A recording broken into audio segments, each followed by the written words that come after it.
महिला दिनीच पुण्यामध्ये एका बड्या बापाच्या पोराचा नंगा नाच समोर आलाय। नेमकं या बड्या बापाच्या बिघडलेल्या पोरानं आपल्या सांस्कृतिक पुण्यात कोणतं लाजिरवाणं कृत्य केलंय, पाहूयात या स्पेशल रिपोर्ट मधून। पुण्यात कायदा सुव्यवस्थेवर लघुशंका। सांस्कृतिक पुण्याचं श्रीमंतांकडून हिट अँड रन। पुण्यात बड्या बापाच्या पोराचा नंगा नाच।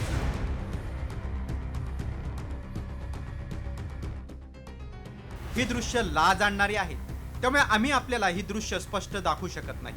मात्र राज्याची सांस्कृतिक नगरी ऐतिहासिक पुण्याची खुल्लम खुल्ला बदनामी करणाऱ्या या विकृताचं थोबाड आम्ही आपल्याला दाखवत आहोत। त्यामुळे काळे कपडे घालून भर दिवसा भर रस्त्यात काळे कारनामे करणाऱ्या या बड्या बापाच्या कार्ट्याला नीट पहा। हा जर तुम्हाला कुठे दिसला तर ताबडतोब 100 नंबरवर फोन करून पोलिसांना कळवा। यानं फक्त सार्वजनिक ठिकाणी अश्लील कृत्य केलं नाही, तर त्यानं आपल्या ऐतिहासिक पुण्याचं पावित्र्य नष्ट करण्याचं पाप केलंय। एका सजग नागरिकानं धाडसानं काढलेला हा व्हिडिओ पुन्हा एकदा पहा।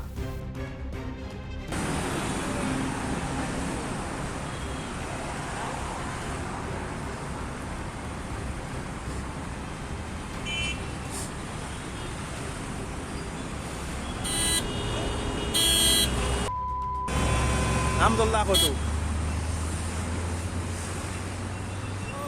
10 रुपयाले फुल।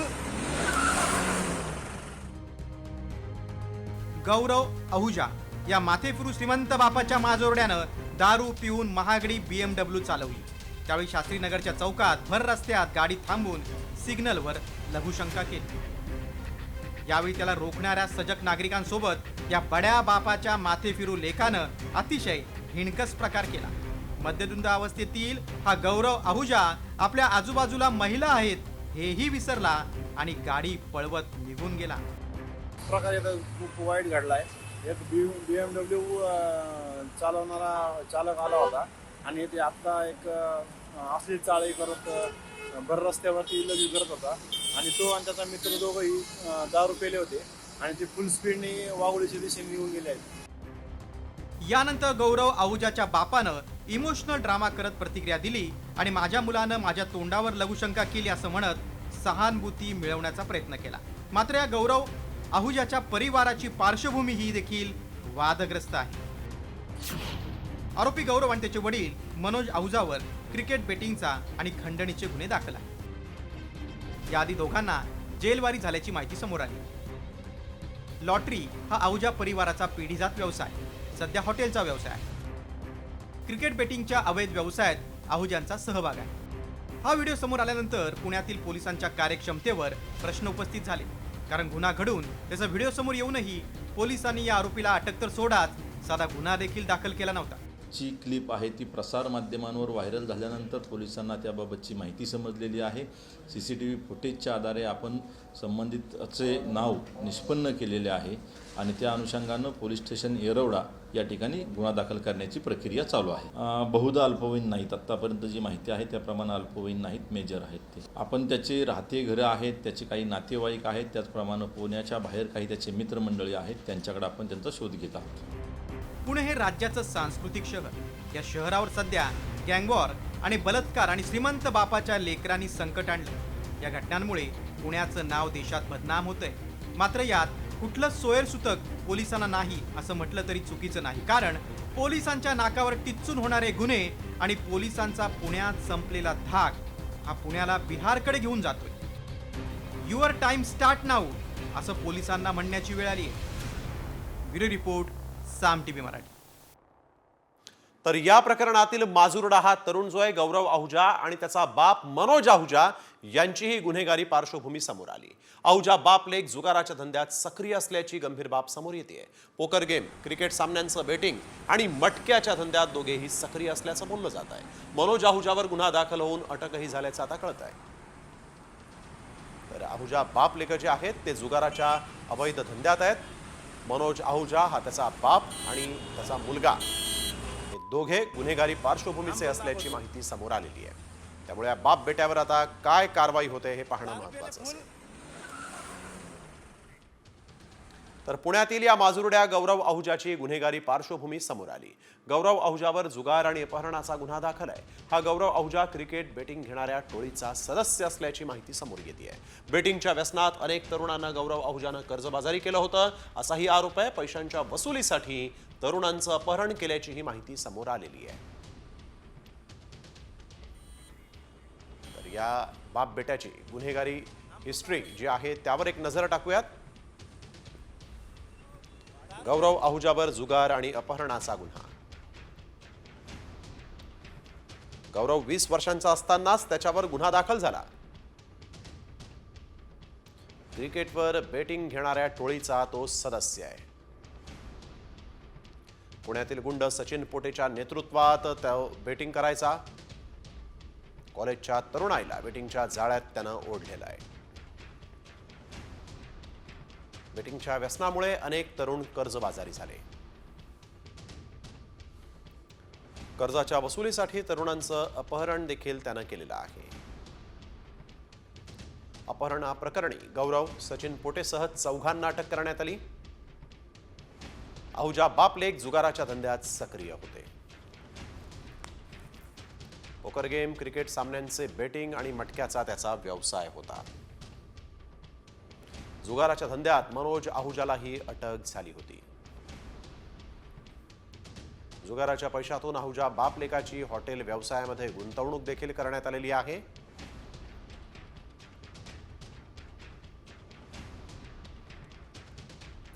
तर पुण्यात नंगानाच करणारा हा गौरव आहुजाचा व्हिडिओ देखील समोर आला. हा व्हिडिओ साम टीव्हीच्या हाती लागलाय. यात गौरव आहुजा चक्क माफी मागताना पाहायला मिळतोय. रस्त्याच्या मधोमध गाडी थांबवून मद्यधुंद अवस्थेत असलेल्या गौरवनं रस्त्यातच महिलांसमोर अश्लील जाळे केले होते. गौरव आणि गाडीतील त्याचे मित्र दोघेही मद्यधुंद अवस्थेत होते. भरधाव गाडी चालवत वाघोलीच्या दिशेने ते गेले होते आणि या घटनेनंतर गौरव आहुजा फरार झाला. माजुरड्या गौरव आहुजानं कारवाईची आता त्याच्यावर मागणी देखील होऊ लागलेली आहे आणि आता मात्र सहानुभूती मिळवण्यासाठी गौरवचा माफी मागतानाचा हा व्हिडिओ समोर आलेला आहे. चुकीचं होतं आणि मी मनापासून माफी मागतो. संपूर्ण जनता व पोलीस डिपार्टमेंट आणि शिंदे साहेबांना मनापासून माफी मागतो. मला माफ करा आणि मला एक चान्स द्या. सॉरी. मी गौरव आहुजा, राहणार पुणे. काल माझ्याकडून जे पब्लिकमध्ये कृत्य झालं होतं ते खूप चुकीचं होतं आणि मी मनापासून माफी मागतो. संपूर्ण जनता व पोलीस डिपार्टमेंट आणि शिंदे साहेबांना मनापासून माफी मागतो. मला माफ करा आणि मला एक चान्स द्या. सॉरी. मी पुढच्या 8 तासात येरवडा डिव्हिजनला हजर होणार आहे. विनंती करतो प्लीज माझे कुठल्याही फॅमिली मेंबरला त्रास देऊ नका. मी पुढच्या 8 तासात येरवडा डिव्हिजन. अक्षय बडवे आमचे प्रतिनिधी आपल्यासोबत यावेळेस जोडले गेलेले आहेत. अक्षय, आपण बघतोय की या गौरव आहुजानं सकाळी जो नंगानाच केला आणि त्यानंतर आता मात्र इथं माफी मागतोय. काय या संदर्भातली अधिकची माहिती? 15 तास उलटून गेलेले आहेत या संपूर्ण घटनेला आणि ज्या पोलिसांकडनं गौरव आहुजाचा शोध घेतला जातोय त्या गौरव आहुजाने सोशल मीडियावर एक व्हिडिओ व्हायरल केलेला आहे, ज्यामध्ये तो स्वतः कबुली देतोय की मी संपूर्ण जनतेची माफी मागतो आणि ते पुढील 8 तासांमध्ये येरवडा डिव्हिजन म्हणजे येरवडा पोलिसांकडे हजर राहतो. त्यामुळे एकंदरीतच आपण जर पाहिलं तर या घटनेला एक वेगळी कलाटणी जी लागली होती ती कुठेतरी शमण्याचा प्रयत्न या गौरव आहुजाकडनं करण्यात येतोय. खरंच गौरव आहुजा पोलिसांना सरेंडर होतोय का हे पाहणं महत्वाचं असेल. मात्र दुसऱ्या बाजूला पुणे पोलिसांचे गुन्हे शाखेचे पथकं असतील किंवा येरवडा पोलिसांचे पथकं असतील हे गौरव आहुजाचा शोध घेण्यासाठी विविध ठिकाणी रवाना झालेत. त्यामुळे पुढील 8 तासात गौरव आहुजा स्वतः पोलिसांकडे सरेंडर होतो का पुणे पोलीस त्याचा पाठलाग करून त्याला पकडतात हे पाहणं देखील महत्वाचं आहे. मात्र त्यापूर्वी व्हिडिओ जाहीर केलेला असून त्याच्यात त्याने संपूर्ण जनतेची माफी देखील मागितल्याचं चित्र आपल्याला पाहायला मिळतंय. बिलकुल, आपण बघतोय की अक्षय आता माफी मागायचा आता त्यांनी व्हिडिओ जाहीर केलेला आहे, परंतु पोलिसांना तो सहकार्य करतो का हे पाहणं महत्वाचं आहे. धन्यवाद आपण दिलेल्या सविस्तर माहितीसाठी. तर पुण्यात घडलेल्या या घटनेबाबत अमृता फडणवीसांनीही प्रतिक्रिया दिली. पुण्यातील घटना खेदजनक आहे. देवेंद्र फडणवीस यावर ॲक्शन घेऊन पुढे अशा घटना होणार नाहीत याची काळजी घेतील, यावर माझा पूर्ण विश्वास असल्याची प्रतिक्रिया अमृता फडणवीसांनी दिली. मला त्याचा खेद आहे, मला त्याचं दुःख आहे आणि हे असं होणं दुर्भाग्यशाली आहे आणि मला देवेंद्रजींवर पूर्ण विश्वास आहे की याच्यावर ते पूर्ण ॲक्शन घेऊन पुढे हे नाही होणार याची तसदी घेतील. पुण्यातील रस्त्यावर नंगानाच करणाऱ्या माजुरड्या तरुणावर आता काँग्रेस देखील त्याच्या विरोधात आक्रमक झाली. काँग्रेसच्या महिला आंदोलक या प्रकरणातील माजुरडा तरुण गौरव आहुजाचा बाप मनोज आहुजाच्या रेस्टॉरंट बारमध्ये धडकल्या आणि आंदोलन सुरू असतानाच आहुजाचा बार सुरू असल्याचं त्यांच्या निदर्शनास आलं आणि त्यामुळे आक्रमक झालेल्या या महिला कार्यकर्त्या बारमध्ये शिरल्या. बार बंद करण्याचा प्रयत्न केला. दरम्यान पोलिसांनी हस्तक्षेप करत महिला कार्यकर्त्यांना बाहेर काढलं आणि हा बार बंद केला. आता आम्ही आंदोलन घेतलं त्यावेळेला ही सगळी माणसं मागणं त्यांनी पळवून लावलेली आहेत आणि आम्ही महिला इथे आक्रमक झालेले आहोत. इथं सगळ्या बाटल्या ठेवलेल्या होत्या दारूच्या. बाटल्या पण उचलल्या या ठिकाणी तुम्ही बघा, ग्लास बघा तुम्ही. आणि पुण्यामध्ये भर रस्त्यात नंगानाच घालणाऱ्या माजुरड्या तरुणावर आता राजकारण तापलेलं आहे. पुण्यात गुंडगिरी वाढत असताना पोलीस आयुक्त कारवाई का करत नाही? आयुक्तांना पालकमंत्र्यांचे आदेश नाहीत का, असा सवाल ठाकरे गटाच्या उपनेत्या सुषमा अंधारेंनी विचारला. तर लज्जास्पद कृत्य करणाऱ्यांवर कारवाई करणार असं उपमुख्यमंत्री एकनाथ शिंदेंनी म्हटलंय. अशा ठिकाणी पोलीस काहीच काळजी घेत नाहीत, हे फार गंभीर आहे. या सगळ्या परिसराचा जर आपण नीट अभ्यास केला तर असं लक्षात येतं, या सगळ्या परिसरात पब बारची संख्या प्रचंड वाढलेली आहे, ज्यामुळे पब बारमधून बाहेर पडणारी जी तरुणाई आहे त्यांचा रस्त्यावर वावरणाऱ्या लोकांना प्रचंड त्रास होतो. मात्र या 5-6 ठिकाणच्या पोलीस स्टेशनचे पोलीस अधिकारी यावर कुठलीही कारवाई करताना दिसत नाहीत. पुणे पोलीस आयुक्त त्यांच्याकडे लक्ष देत नाहीत का, की पुणे पोलीस आयुक्तांनाच मुळात पुण्यातल्या पालकमंत्र्यांकडून आवश्यक ते निर्देश मिळत नाहीयेत? वेळेला भर चौकात सरकार पूर्णपणे कठोर कारवाई करेल. अशा म्हणजे नालायक लोकांना, अशा म्हणजे ज्यांना खऱ्या अर्थाने जे समाजाला लज्जा येईल अशा प्रकारचं कृत्य करत असतील त्यांना सरकार पोलीस सोडणार नाहीत, कुणाला पाठीशी घालणार. पुण्यात कायद्याचा धाक राहिलेला नाही, कारण कोथरूड परिसरात तरुणाला बेदम मारहाण करण्यात आली. किरकोळ वादातून रिक्षाचालकाकडून आणि त्याच्या साथीदाराकडून धारधार शस्त्रानं मारहाण करण्यात आलेली आहे. दुसरीकडे शास्त्रीनगर चौकात मद्यधुंद अवस्थेत असलेल्या माजुरड्या तरुणानं महिलांसमोर अश्लील वर्तन केलं. तरुण आणि या गाडीतील त्याचा मित्र दोघेही मद्यधुंद अवस्थेत होते. तिसरी घटना म्हणजे पुण्याच्या चाकण MIDC मध्ये गावगुंडांचा राडा पाहायला मिळाला. एका कंपनीतील कर्मचाऱ्याला अमानुष मारहाण या गावगुंडांनी केली आहे. तर सिंहगडमध्ये टोळक्याकडून दाम्पत्यावर कोयत्यानं हल्ला करण्यात आला आहे.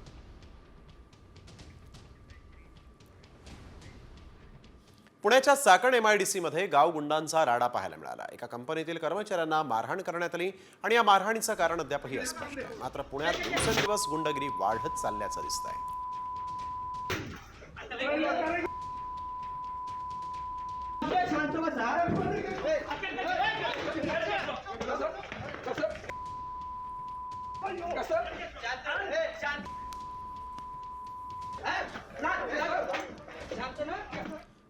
तर दुसरीकडे कोथरूड परिसरात तरुणाला बेदम मारहाण करण्यात आली. किरकोळ वादातून रिक्षाचालकाकडून आणि त्याच्या साथीदाराकडून धारधार शस्त्रानं ही मारहाण करण्यात आलेली आहे. या मारहाणीमध्ये तरुण गंभीर जखमी झाला असून मारहाणीचा CCTV व्हिडिओ समोर आलेला आहे.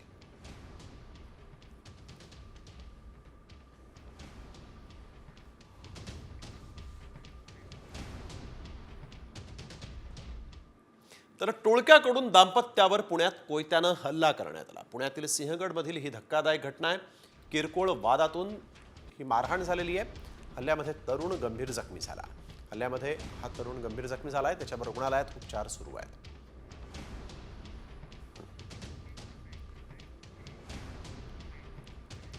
महिन्याभरापूर्वी मुख्यमंत्री देवेंद्र फडणवीस आणि उपमुख्यमंत्री अजित पवारांनी गुंडांना दम भरला होता. मात्र यानंतरही पुण्यातील गुंडांना पोलिसांचा धाक राहिलेला नाही. गुन्हेगारीच्या या घटनांमुळे ह्या आता बाबी ज्या आहेत त्या समोर येत आहेत. पाहुयात फडणवीस अजित पवारांनी नेमकं काय म्हटलं होतं. बिव्वेवाडीमध्ये 25 गाड्या फोडल्या आणि त्यापैकी 6 मोटरसायकली, 15 गाड्या, 4 ऑटो रिक्षा. काय म्हणजे का होतंय असं? कोयता गँग. अरे कुठला कोयता काढला आणि कुठली गँग काढली? अहो त्यांचा बंदोबस्त करा ना, मकोका लावा, काय करायचं ते करा. एक आरोपी पकडला, अहो पकडल्यावर त्याची धिंड काढा, त्याची अशी धिंड काढा की सगळ्या शहराला कळलं पाहिजे की चुकल्यानंतर कायदा किती श्रेष्ठ आहे. कोण मोठ्या बापाचा नाही, कोण छोट्या बापाचा नाही. इंडस्ट्रीकडनं तक्रार येते की आम्हाला त्रास दिला जातोय, आम्हाला ब्लॅकमेल केलं जात आहे, आमच्याकडनं वसुली केली जाते. हे काहीही झालं तरी खपवून घ्यायचं नाही. आणि मी तुम्हाला आज ऑथराईज करतोय, कारण यातले काही वेगवेगळ्या पक्षाचे लोक असतील, आमचे असतील, दादांचे असतील, शिंदे साहेबांचे असतील, पण कुठल्याही पक्षाचे लोक असले तरी या बाबतीत कुठलंही कॉम्प्रोमाइज करायचं नाही. जर इंडस्ट्रीला कोणी त्रास देत असेल तर त्याच्यावर मोकासारखीच कारवाई करायची, खालची कारवाई करायचीच नाही. काही झालं तरी उद्योगाला त्रास हा महाराष्ट्रामध्ये होऊ नये. सरपंच हत्या प्रकरणी कराड टोळीचं टेन्शन वाढणारी बातमी आहे. कारण गोपनीय साक्षीदारांनी दिलेली साक्ष ही कराड टोळीला फासापर्यंत नेण्यासाठी मैलाचा दगड ठरणार आहे.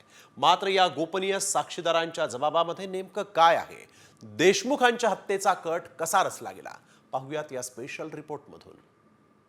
हॉटेलमधला घास आवळणार नराधमांचा फास, कसा रचला देशमुखांच्या हत्येचा कट, गोपनीय साक्षीदारांची धक्कादायक माहिती. सरपंच संतोष देशमुख हत्या प्रकरणात कराड टोळीला फासावर लटकवण्यासाठी महत्वाच्या ठरणाऱ्या 5 गोपनीय साक्षीदारांचे जबाब समोर आले. तर तिरंगा हॉटेलवर जेवण करताना देशमुखांच्या हत्येचा कट कसा रचला गेला, याबरोबरच या हत्या प्रकरणात मैलाचा दगड ठरणारी माहिती समोर आली. आम्ही कमवायचं आणि तुम्ही वाटोळ करायचं, स्वतःची आणि आमची पण इज्जत घालवली. तुझा प्लांट बंद करायला पाठवलं होतं, तो तुम्ही बंद केला नाही, उलट हात हलवत परत आला. आम्ही कंपनी बंद करायला गेलो होतो. संतोष देशमुखनं आम्हाला कंपनी बंद करू दिली नाही. मस्साजोगच्या गावकऱ्यांनी हाकलून लावलं. वाल्मिक अण्णांचा निरोप आहे, हे काम बंद करा. संतोष देशमुख आडवा आला तर त्याला कायमचा धडा शिकवा. वाल्मिक अण्णांच्या सांगण्याप्रमाणे संतोष देशमुखला कायमचा धडा शिकवा. आता मी कंपनी बंद करायला गेलो तर कुणीच अडथळा आणणार नाही असा बंदोबस्त करून दाखवतो. एवढंच नाही तर कराडच्या खेळीचा बळी ठरलेल्या साक्षीदारानं आपली गोपनीय साक्ष नोंदवली. 6 डिसेंबर 2024 रोजी आबादा कंपनीमध्ये मला मारहाण झाली. मारहाणीनंतर मी संतोष देशमुखांना फोन केला. सुदर्शन घुलेसह साथीदारांच्या विरोधात गुन्हा दाखल करायला सांगितला. वाल्मिक कराडचे सर्व साथीदार नेहमी खंडणी मागतात. मलाही वाल्मिक कराडनं छोट्या गुन्ह्यात अडकवलं. तर तिसऱ्या गोपनीय साक्षीदारानं सुधीर सांगळे आणि घुले यांच्यामधील नातंच सांगून टाकलं. 3 गोपनीय साक्षीदारांचा जबाब. प्रतीक घुले आणि सुधीर सांगळे हे सुदर्शन घुलेला भाऊ मानतात. ते सुदर्शन घुलेला भावा म्हणूनच बोलावतात. तिघांची परिसरात मोठी दहशत. तिघेही वाल्मिक कराडच्या सांगण्यावरून खंडणी गोळा करतात. एवढंच नाही तर या टोळ्या कशा पद्धतीनं खंडणी गोळा करतात त्याचा पाढाच चौथ्या गोपनीय साक्षीदारानं वाचला. चौथा गोपनीय साक्षीदार. वाल्मिकनं जिल्ह्यात वर्चस्व राखण्यासाठी टोळ्या तयार केल्या. या टोळ्यांच्या माध्यमातून खंडणीची मागणी करतो. जी कंपनी खंडणी देणार नाही ती बंद करतो. खंडणीसाठी अडथळा आणणाऱ्यांचं अपहरण आणि मारहाण ही नेहमीचीच. त्यांच्या दहशतीमुळे लोक तक्रार दाखल करत नाही. पोलीसही गुन्हा दाखल करून घेत नाही. तर 5व्या गोपनीय साक्षीदारानं पोलीस कसे कराड टोळीला मिळालेत याची माहिती दिली. 5वा गोपनीय साक्षीदार. बापू आंधळे हत्या प्रकरणात कराडच्या सांगण्यावरून मला अडकवलं. मला 90 दिवस कारागृहात राहावं लागलं. पोलीस कराडच्या सांगण्यावरून गुन्हा दाखल करतात. सरपंच संतोष देशमुख हत्येनंतर कराड टोळीच्या खंडणी, अपहरण आणि मारहाणीचे प्रकार उघड झाले. त्यातच आता गोपनीय साक्षीदारांनी दिलेला जबाब कराड टोळीला फासापर्यंत पोहोचवणार की बड्या धेंडांची वाट मोकळी करून देणार याकडेही लक्ष लागलंय. ब्युरो रिपोर्ट, साम टीव्ही न्यूज. सरपंच संतोष देशमुख यांच्या हत्येबाबत वैभवीनं काळीच पिळवटून टाकणारा जबाब नोंदवलाय. काय म्हटलंय सरपंचाच्या लेकीनं, पाहुयात. सरपंच संतोष देशमुख हत्या प्रकरणात पोलिसांच्या तपासात अनेक धक्कादायक बाबी समोर येत आहेत. आता देशमुख कुटुंबियांचे जबाब नोंदवण्याचं काम सुरू आहे. त्यामध्ये संतोष देशमुखांची मुलगी वैभवी देशमुखचा जबाब नोंदवण्यात आला आणि त्यामधून खळबळजनक माहिती समोर आली. वैभवी देशमुखचा हाच जबाब साम टीव्हीच्या हाती लागला. त्यात माझं काही बरं वाईट झालं तर आई आणि विराजची काळजी घे असं वडिलांनी सांगितल्याचं या जबाबामध्ये म्हटलंय. कॉल विष्णू चाटेचाच होता असं वडिलांनी सांगितल्याचंही वैभवीनं आपल्या जबाबात म्हटलंय. वैभवी देशमुखच्या जबाबात काय आहे तेही पाहूया.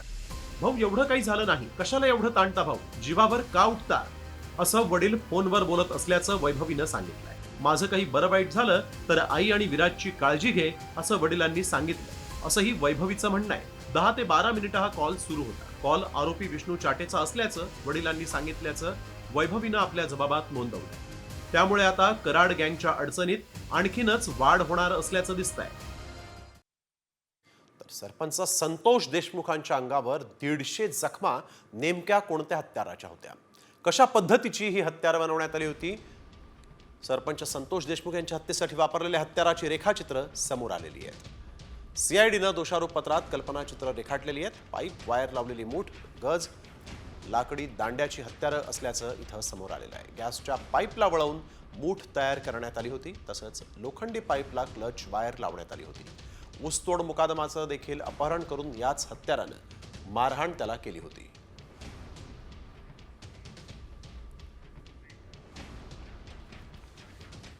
तर मंत्रिपदाचा राजीनामा दिल्यानंतर देखील भाजप आमदार सुरेश धसांनी मुंडेंची घेराबंदी सुरूच ठेवलेली आहे.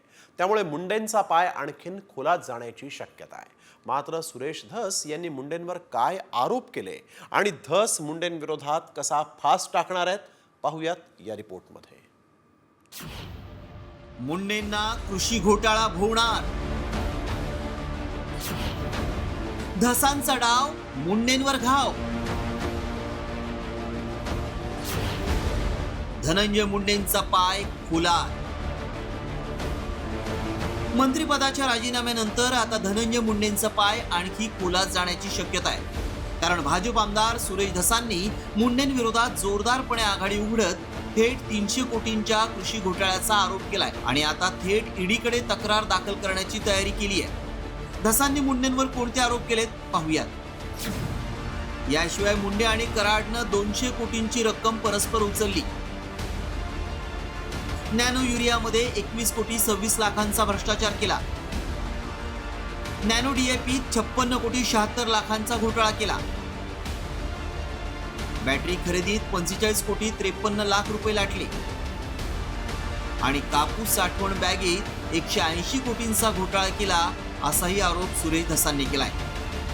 कृषी मंत्री असताना धनंजय मुंडेंनी डीबीटी योजनेला फाटा देत कृषी साहित्याची खरेदी केल्याचा आरोप करण्यात आला होता आणि वाल्मिक कराड प्रकरणात मुंडेंचा राजीनामा घेण्यापूर्वीच धसांनी मुंडेंच्या घोटाळ्याविरोधात ईडी आणि सीबीआयकडे तक्रार दाखल करण्याचा इशाराच दिला होता.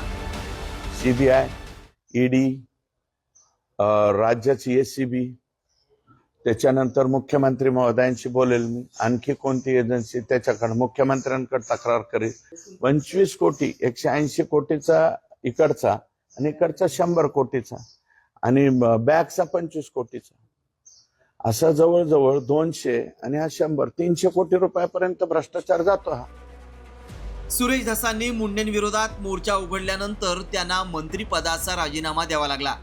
आता मुंडे मंत्रिपदावरून पायउतार झाल्यानंतर धसांनी मुंडेंना पुन्हा एकदा घोटाळ्यावरून घेरलंय आणि ईडीकडे तक्रार दाखल करण्याची तयारीही केली आहे. त्यामुळे मंत्रिपदानंतर मुंडेंची आमदारकीही जाणार की ईडी धनंजय मुंडेंना अभय देणार याकडेच लक्ष लागलंय. ब्युरो रिपोर्ट, साम टीव्ही न्यूज.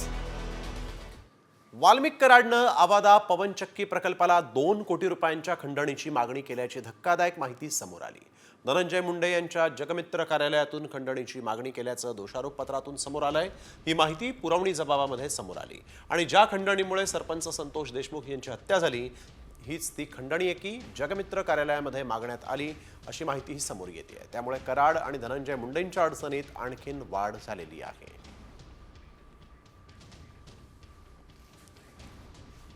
धनंजय मुंडेंनी राजीनामा दिला नाही असं आम्ही समजतो असं जयंत पाटलांनी म्हटलंय.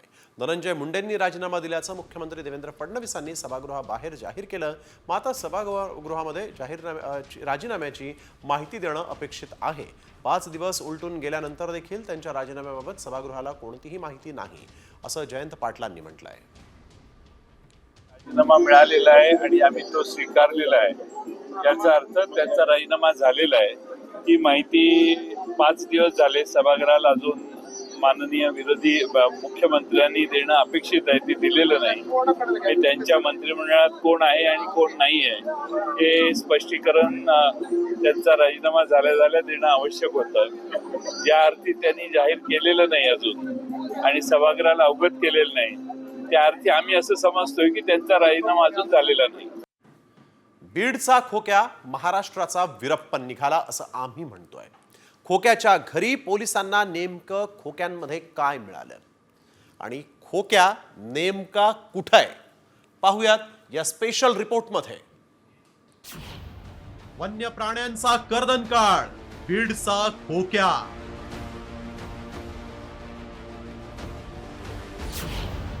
खोक्या भोसले महाराष्ट्राचा नवा वीरप्पन.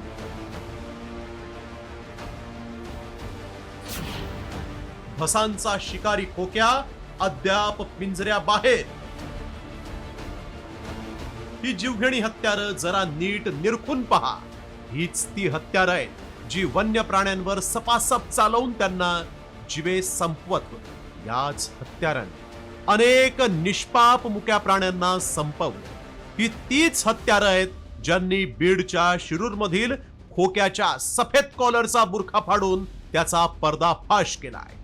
होय, ही दृश्य आहेत भाजपच्या भटके विमुक्त सेलचा पदाधिकारी सतीश भोसले उर्फ खोक्याच्या घरातील.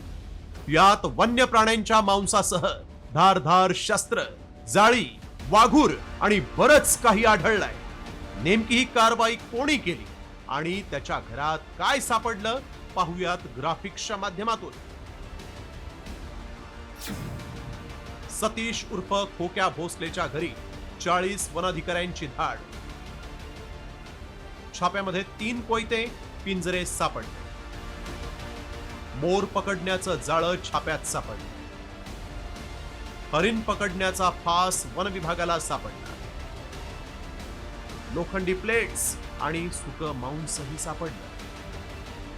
वन विभागानं केलेली ही कारवाई आतापर्यंतची सगळ्यात मोठी कारवाई असल्याचं बोललं जात आहे. कारण या कारवाईत 1-2 नव्हे तर चक्क 40 अधिकाऱ्यांच्या पथकानं धाड टाकून हे साहित्य जप्त करत कारवाई केली आहे. सतीश उर्फ खोक्या भोसलेचे आतापर्यंत 88चे अनेक व्हिडिओ व्हायरल झाले. यामध्ये तो कधी मुलांना धमकावताना, कधी पैसे उधळताना, तर कधी बॅटनं मारहाण करताना दिसतोय. अशा प्रकारची वृत्तवाहिन्यांमध्ये माहिती सांगितलेली आहे. मी आमच्या अधिकाऱ्यांनी त्याची खातरजमा करायला सांगितलेली आहे आणि अशा प्रकारचं त्याने जर गुन्हा केला असेल तर त्यांना त्या गुन्ह्याच्या अनुषंगानं सामोरे जाऊन त्यांना सजा केली जाईल. वन विभाग कसं गुन्हे दाखल करेल त्याच्यावर? जेव्हा सुरेश धस त्यांचा नेता बोलतो तस त्या वन विभागाच्या अधिकाऱ्याची अगर बाकीच्या कर्मचारी लोकांची काय हिंमत आहे गुन्हा दाखल करा त्याच्यावर? कारण त्याला खायला लागतंय ना. हे सगळं करून घेऊन त्याला घेऊन जातात ना मटण. मी मुख्यमंत्र्याला आवर्जून सांगणार आणि मी मंगळवारी त्यांची भेट घेणार आहे या मुद्द्यावर. मंगळवारी आणि या परिसरातलं शिष्टमंडळ येणार आहे आणि आम्ही भेट घेणार आहेत.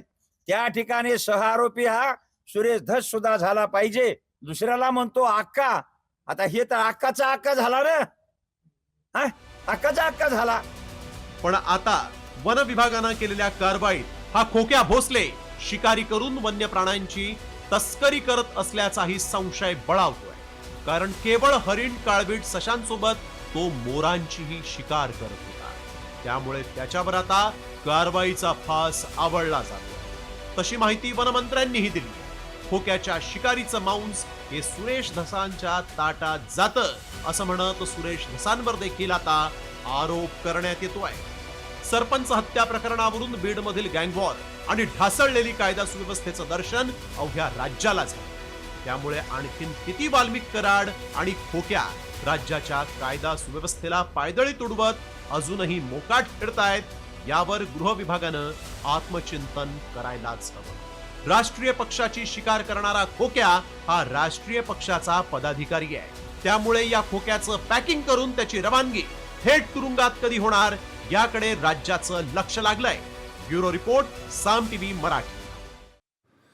भाजपचे आमदार सुरेश धसांचा फरार कार्यकर्ता सतीश भोसले उर्फ खोक्याबाईचा आणखीन एक नवा व्हिडिओ समोर आलाय. सुरेश धस भविष्यात मुख्यमंत्री व्हावेत अशी इच्छा त्याने व्यक्त केली. आपण फक्त अण्णाप्रेमी असून अण्णाप्रेमीच राहणार असल्याचं खोक्याबाई म्हणतोय.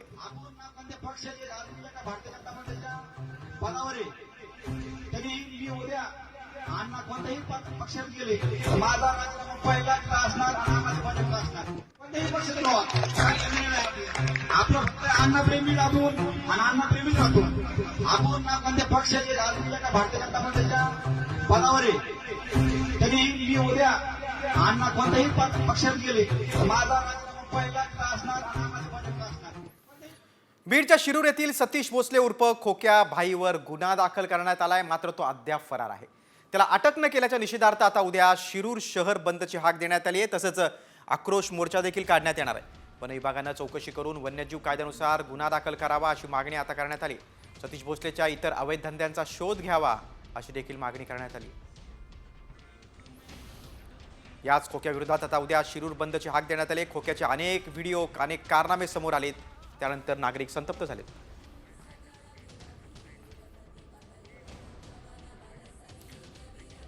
गुन्हा दाखल झाल्यानंतर हा खोक्याबाई फरार आहे. त्याचा शोध आता पोलीस घेत आहेत.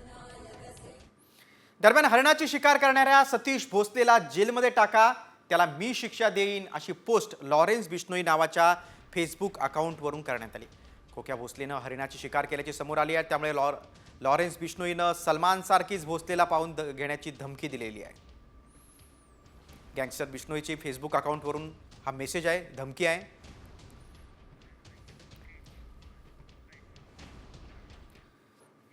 वळूया आता इतर बातम्यांकडे. छावा चित्रपटानं संपूर्ण देशाला वेड लावलंय. मध्य प्रदेशच्या बुरहानपूरमध्ये देखील लोक एका खजिन्यासाठी वेडे झालेत, अक्षरशः वेडे झालेत. छावा सिनेमा आणि या खजिन्याचा काय संबंध आहे पाहूया या खास रिपोर्टमधून. पाहिला छावा, खजिना हवा.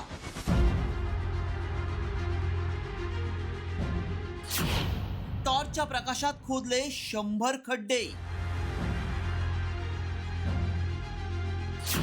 सोनं चांदी शोधण्यासाठी लोकांचा आटापिटा. शोर नहीं करते, सीधा शिकार करते हैं. छावा चित्रपटानं संपूर्ण देशाला वेड लावलंय. छत्रपती संभाजी महाराजांचं स्वराज्यासाठी बलिदान पाहून प्रेक्षक भारावून गेले. मध्य प्रदेशच्या बुरहानपूरमध्येही लोक वेडे झालेत, मात्र ते खजिन्यासाठी. तुम्ही म्हणाल छावा चित्रपटाचा आणि या खजिन्याचा काय संबंध आहे? होय, संबंध आहे. छावा चित्रपटात बुरहानपूरमध्ये मुघलांचा खजिना असल्याचं म्हटलंय. इथं मुघलांनी सोन्या चांदीची नाणी तयार केली असा इतिहास सांगितलाय आणि तेच पाहून बुरहानपूर वासीय या परिसरात रात्री अपरात्री सोन्याची नाणी शोधतायत. बुरहानपूरमधल्या असीरगडमध्ये नागरिकांनी 1-2 नव्हे तर तब्बल 100 शेतांमध्ये खड्डे खोदलेत. रात्रीच्या वेळी अगदी टॉर्च लावून शेतात खजिन्याचा शोध घेतला जातोय. नेमकं काय झालंय पाहूया. इंदूर ते हैदराबाद राष्ट्रीय महामार्ग तयार करण्यासाठी खोदकाम सुरू आहे. 3 महिन्यांपूर्वी इथं शेतात नाणी सापडल्याची अफवा पसरली. छावा चित्रपट प्रदर्शित झाला त्यात या परिसरात मुघलांचा खजिना ठेवण्यात आल्याचा उल्लेख आहे. तेव्हापासून खजिन्यासाठी खोदणाऱ्यांची संख्या वाढली आहे. बुरहानपूरमध्ये असीरगड किल्ल्याजवळ 100 शेतांमध्ये खड्डे खोदण्यात आले. मात्र सोन्या चांदीची नाणी मिळाल्याचं समोर आलेलं नाही. जर अशी नाणी मिळाली तर इथं येणाऱ्यांवर निर्बंध घालू असं पोलीस अधीक्षक देवेंद्र पाटीदार यांनी सांगितलंय. तर या प्रकाराची सखोल चौकशी करणार असल्याचं जिल्हा प्रशासनानं म्हटलंय. पासी के खेत में कहीं पर सोने का सिक्का खुदाई के बाद मिला है, लेकिन ऐसा कुछ भी देखने में नहीं आया और सुनने में नहीं आया. लेकिन कुछ लोगों ने फिल्म देखने के बाद में इसको अफवाह बनाया और अफवाह बनाने के बाद में कुछ लोग रात में 3-4 दिन पहले रात में आकर के यहाँ खुदाई करने लगे. आपने बताया असीरगढ़ में एक खेत का बताया और अफवाह के बारे में बताया है. कुछ लोगों का मूवमेंट जो आप बता रहे हैं उसको वेरीफाई करते हैं. अभी तक कोई ऐसी बहुत गंभीर तरह की कोई सूचना प्राप्त नहीं, किंतु आपकी सूचना को वेरीफाई करेंगे और अगर कोई ऐसा मूवमेंट होगा उसको प्रतिबंधित भी करेंगे और उनसे पूछताछ करेंगे किस संबंध में, और जो भी वैधानिक कार्य होगा वो वैधानिक कार्य करेंगे. पुरातत्व समितीच्या सदस्यांच्या माहितीनुसार बुरहानपूरमध्ये सोन्या चांदीच्या नाण्यांची टांगसाळ होती. असिरगड इथं उत्खननादरम्यान प्रत्येक वेळी काही ना काही सापडतं. बहादूर शहा फारुकीच्या काळात 1601 मध्ये अकबरानं बुऱ्हाणपूर जिंकलं होतं. किल्ल्याजवळ नाणी मिळणं फार मोठी गोष्ट नाही असं इतिहासकार सांगतात. बुऱ्हाणपूरचे नागरिक किती मालामाल झाले हे सांगणं कठीण आहे. मात्र या निमित्तानं असिरगड किल्ल्याचं महत्त्व पुन्हा एकदा अधोरेखित झालंय. ब्युरो रिपोर्ट, साम टीव्ही न्यूज. आता पुन्हा एकदा राज्यातल्या बातम्यांकडे. औरंगजेबाच्या कबरीसंदर्भात लवकरच ब्रेकिंग न्यूज मिळेल असं सूचक विधान मंत्री नितेश राणेंनी केलेलं आहे. औरंगजेबाची कबर महाराष्ट्रात किती काळ किती वर्ष राहील येणाऱ्या दिवसात दिसेल. या संदर्भात राज्याचे प्रमुख योग्य वेळी निर्णय घेतील असं विधान नितेश राणेंनी केलंय. औरंगजेबाची कबर किती वर्ष किती काळ आमच्या महाराष्ट्रात राहील हे आता येणाऱ्या दिवसामध्ये कळेलच. पण आमच्या शिवरायांच्या ह्या मंदिरासंदर्भात जे आपण उल्लेख केलेला आहे त्या बाबतीमध्ये आमचं सरकार लवकरात लवकर निर्णय घेईल. जेव्हा जेव्हा गड किल्ल्यांवरचं अतिक्रमण काढलेलं आहे तेव्हा तुम्हाला सांगून काढलेलं नाही. आमचे पोलीस खातं आमचं सरकार योग्य वेळी तो निर्णय घेतील आणि सर्वात पहिले तुम्हाला ब्रेकिंग न्यूज भेटेल. नितेश राणेंच्या सूचक वक्तव्यानंतर आता आजच्या दिवसभरातली आणखी एक मोठी बातमी. लाडकी बहीण योजनेसंदर्भातील महिला दिनादिवशीच लाडक्या बहिणींची सरकारकडून फसवणूक झालेली आहे. कारण सरकारनं लाडकींना दिलेलं आश्वासन हवेतच विरलंय. फेब्रुवारी आणि मार्च महिन्याचे 3,000 रुपये देण्याचं आश्वासन सरकारनं दिलं होतं. मात्र खात्यात फक्त 1,500 रुपयेच आलेले आहेत. महिला व बालविकास मंत्री अदिती तटकरेंनी काय आश्वासन दिलं होतं आपण ते पाहूया. महिला दिनाचं औचित्य साधून फेब्रुवारी आणि मार्च महिन्याचा जो एकत्रित हप्ता आहे 3,000 त्या सन्मान निधीचा हा आज आपण महिलांच्या थेट खात्यामध्ये वितरित करत आहोत. आम्ही ह्या दोन्ही महिन्याचा लाभ आज महायुतीच्या सरकारच्या माध्यमातून राज्याचे मुख्यमंत्री आणि दोन्ही उपमुख्यमंत्री यांच्या सूचनेनुसार आज सुरुवात केलेली आहे. राज्यातील लाडकींच्या खात्यात आज योजनेत पैसे जमा होत आहेत. दुसरीकडे अपात्रतेची टांगती तलवार आहे. यवतमाळ जिल्ह्यात 27,000 लाडक्या बहिणी अपात्र ठरल्यात. निवडणुकीच्या काळात अर्ज करणाऱ्या महिलांना सरसकट लाभ देण्यात आला. जिल्ह्यात 7,19,000 अर्ज आले होते. 6,92,000 अर्ज पात्र ठरलेत. मात्र आता कागदपत्राच्या पडताळणीत अपात्र लाडक्या बहिणींचा आकडा वाढत 27,317 वर जाऊन पोहोचलाय.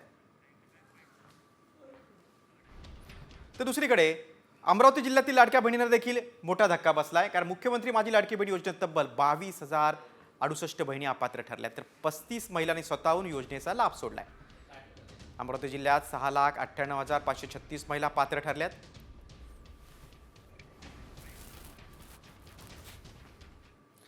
दरम्यान लाडकी बहीण योजनेवरून आता खासदार संजय राऊतांनी सरकारवर हल्लाबोल केलाय. सरकारनं बहिणींना 2100 रुपये देणार होते, त्याचं काय झालं असा सवाल संजय राऊतांनी केलाय.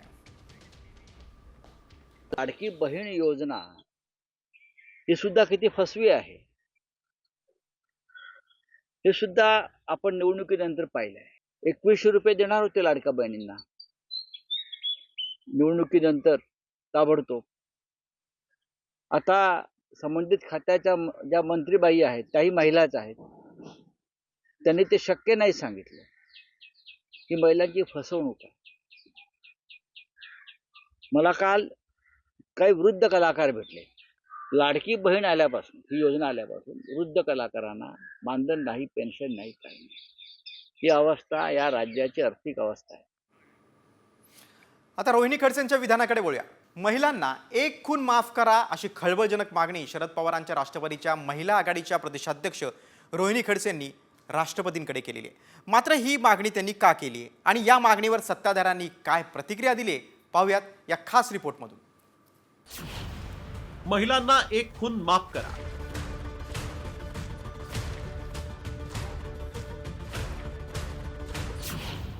रोहिणी खडसेंची खळबळजनक मागणी.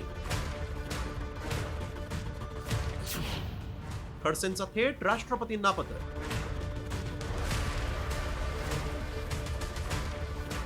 आम्हा महिलांची आपणास विनंती आहे की आपण आम्हा महिलांना एक खून माफ करावा.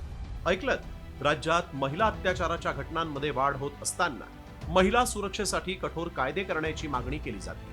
त्यातच आता महिला दिनानिमित्त महिलांना एक खून माफ करा अशा मागणीचं पत्रच शरद पवारांच्या राष्ट्रवादीच्या महिला प्रदेशाध्यक्षा रोहिणी खडसेंनी थेट राष्ट्रपतींना पाठवलंय. तर गुलाबराव पाटलांनी खडसेंच्या मागणीवर खोचक प्रतिक्रिया दिली. आपण आम्हा महिलांना एक खून माफ करावा. हो, एक खून. आम्हाला खून करायचा आहे. ह्या अत्याचारी मानसिकतेचा, ह्या बलात्कारी प्रवृत्तीचा आणि ह्या निष्क्रिय असलेल्या न्यायव्यवस्थेचा आमचा समाज सुधारण्यासाठी आम्ही मागे का राहावं? आम्हा महिलांची आपणाकडून अपेक्षा आहे की आपण हा एक खून आम्हाला माफ कराल. रोहिणी खडसे यांनी म्हटलं आहे की आम्हाला एक खून माफ करण्याची परवानगी द्यावी, राष्ट्रपतींकडे मागणी केली त्यांनी. मला काय माहित नाही कोणाचा करताय खून, त्यांचं नाव सांगावं. NCRBच्या रिपोर्टनुसार गेल्या 8 वर्षात राज्यामध्ये तब्बल 45,000 महिलांवर बलात्काराच्या घटना घडलेल्या आहेत. एवढंच नाही तर 1 लाखापेक्षा अधिक महिला बेपत्ता झाल्याची धक्कादायक आकडेवारी समोर आलेली आहे. त्यामुळे महिला सुरक्षा पुन्हा एकदा ऐरणीवर आली. त्यामुळे आता राष्ट्रपती द्रौपदी मुर्मू रोहिणी खडसेंची मागणी मान्य करून महिलांना एक खून करण्याची परवानगी देणार की महिलांच्या इज्जतीचे लचके तोडणाऱ्या गिधाडांचा बंदोबस्त करण्यासाठी शक्ती कायद्याला मंजुरी देणार याकडेही लक्ष लागलंय. ब्युरो रिपोर्ट, साम टीव्ही न्यूज. पुढची बातमी आता पुण्यातून. माजी खासदार संजय काकडे यांच्या पत्नीनं आत्महत्येचा प्रयत्न केल्याची सध्या पुण्यात चर्चा आहे. मात्र उषा काकडे यांना फूड पॉयझनिंग झाल्याची माहिती रुबी हॉस्पिटल प्रशासनाकडून देण्यात आली. सध्या उषा काकडे यांची प्रकृती स्थिर असल्याची माहिती रुबी हॉस्पिटलचे प्रवक्ते अली दारूवाला यांनी दिली. उषा काकडे यांना आज रुबी हॉलमध्ये ॲडमिट करण्यात आलेला होता. त्यांची प्रकृती एकदम छान आहे. त्यांना कॅज्युअल्टीमध्ये ट्रीटमेंट देण्यात आलं. त्यांना साधा फूड पॉयझनिंग झालेलं होतं. त्यांची ट्रीटमेंट उपचार पूर्ण झालेला आहे. आता पुढच्या 10 मिनिटात त्यांना रुबी हॉलमधून डिस्चार्ज करण्यात येणार आहे. आता व्हायरल सत्य रिपोर्टकडे. तुम्ही रात्री प्रवास करत असाल तर तुम्हाला भूत दिसू शकतं. हे आम्ही म्हणत नाहीये, असा दावा करणारा एक व्हिडिओ व्हायरल होतोय. मात्र खरंच रात्री रस्त्यावर भूत फिरतंय का याची आम्ही पडताळणी केली. त्यावेळी काय सत्य समोर आलंय चला पाहूयात. साम टीव्हीचा हा खास रिपोर्ट. महाराष्ट्र के कुछ दोस्तों का बताया जा रहा है जो कि नाइट ड्राइव पे निकले हुए थे, लेकिन उन्होंने इस रोड के बारे में बहुत सुन रखा था कि यहाँ पे एक औरत घूमती है जो कि अक्सर रातों में ब्लैक मैजिक करती है, जिसके चलते उन्होंने एक वीडियो शूट करना शुरू कर दिया. और जैसे ही वो उस बताई हुई डेस्टिनेशन पे पहुंचे, उस बताई हुई जगह पे पहुंचे, तो वहाँ पे उन्होंने कुछ ऐसा देखा जो सच में बहुत भयानक था. वो औरत वहाँ पे सच में थी. हाच तो व्हिडिओ प्रचंड व्हायरल होतोय. यामुळे वाहन चालकांमध्ये भीतीचं वातावरण निर्माण झालंय. हे भूत काळी जादू करत असल्याचा दावा करण्यात आलाय.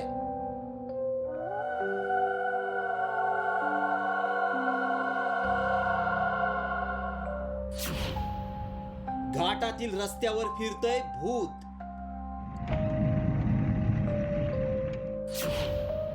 ड्रायव्हरच्या कॅमेऱ्यात भूत कैद.